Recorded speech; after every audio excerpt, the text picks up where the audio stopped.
How many times do we run into a hiccup in a relationship and we don't go to God for help? We're going to fix it ourselves and end up picking up more pieces that were there before we started. That's pride. And so pride manifests as arrogance and it causes issues. But here's what it really looks like. 5 characteristics of pride. Number 1, prideful people are obsessed with being right.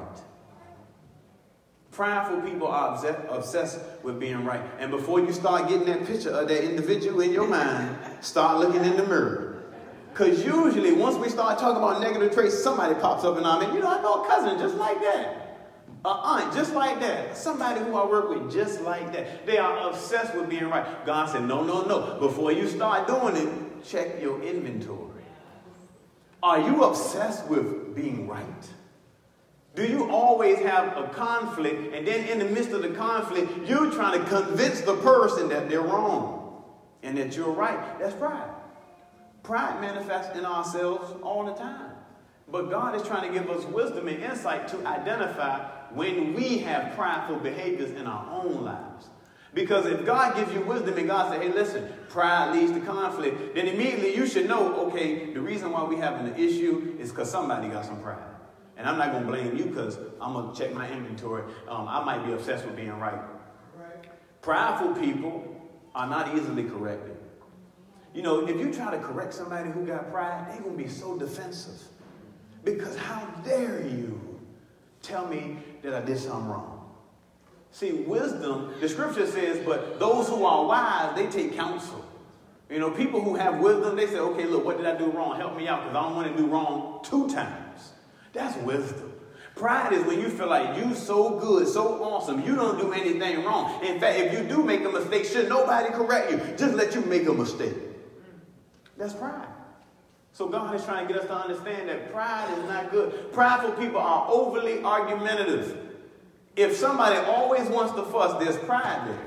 And here it is, because it stems from, number 1, they're not easily corrected. And number 2, they're obsessed with being right. So I'm going to argue my point to you just to prove that even if I'm wrong, you don't have the audacity to tell me I'm wrong. Just let me be wrong. That's pride. Number 4, prideful people are quick to point fingers and blame others. Why do they want to blame others and point the finger? Because they're obsessed with being right. They're not easily corrected, and they are overly argumentative. They don't want to hear it. They want you to be quiet and let me fail. Don't tell me how to do it correct, because then I'm going to feel some type of way, and now I'm defensive. I'm offended at you. So let's argue about this thing. Scripture says pride leads to conflict. If you see finger pointing, you're going to see some pride. And prideful people, last thing is they never find fault in themselves. They always find fault in you.